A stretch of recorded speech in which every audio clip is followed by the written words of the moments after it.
Last night, a Parkland woman was arrested for the murder of her husband, and it tops what has already been a horrific week locally for domestic violence. Q13's Olivia LaVoice joins us with what we've learned about numerous recent cases that ended in tragedy.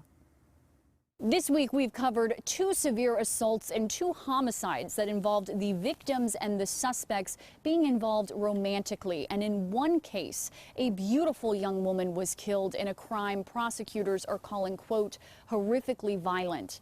And it turns out that case has a heartbreaking connection to yet another murder of a young woman we covered not long ago. It was early morning Sunday when 20-year-old Nyrun Chul had a dispute with the man she was seeing, 23-year-old Ahmed Osman.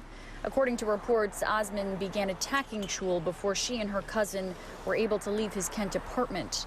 Before they could get in the elevator, Osman viciously attacked Chul once more, this time with a knife, killing her. Brings back all the emotions and yeah, it's a flashback. Like it's like you hear something, like you hear this happen to someone else's family, and then all of a sudden it brings us back to like when we first got the call. Family of Lulis Kimolans says hearing about these cases is like having salt poured into their wounds. Prosecutors say Lulis was murdered by her boyfriend in the fall, also in Kent, in a particularly disturbing case.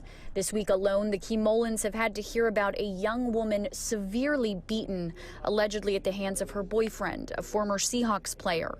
Then just last night, a SWAT standoff for a DV suspect in Parkland. And hours later, also in Parkland, a DV murder.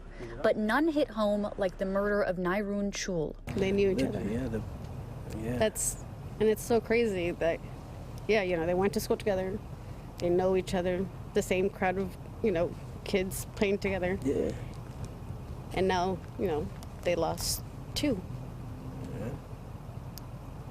Over nothing. It wasn't that long ago that Chul attended Kimolan's funeral. Kimolan's mother says her daughter was beaten so severely you couldn't recognize her. But ultimately, she decided to let everyone see her that way, in hopes it would send a message. That's why I wanted people to come in and see, you know, in case there was, you know, someone in that situation. And to now know that she was at my daughter's funeral and this happened to her is just like, it's painful.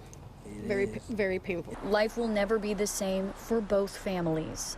They beg anyone listening to remember, no relationship is worth losing your life over. Ahmed Osman has been charged with first-degree murder for the killing of Nyrun Chul. Now, prosecutors say Osman is a successful software engineer for Microsoft and has, quote, significant financial resources. So they've asked a judge to set his bond at $5 million.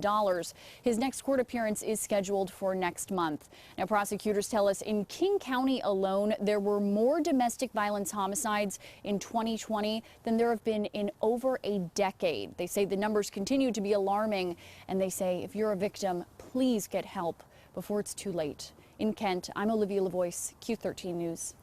Reporting domestic violence is often the hardest part for survivors. If you or someone you know is experiencing domestic violence or abuse of any kind, the National Domestic Violence Hotline is open 24/7, 365 days a year. You can call or text with someone who's ready to help.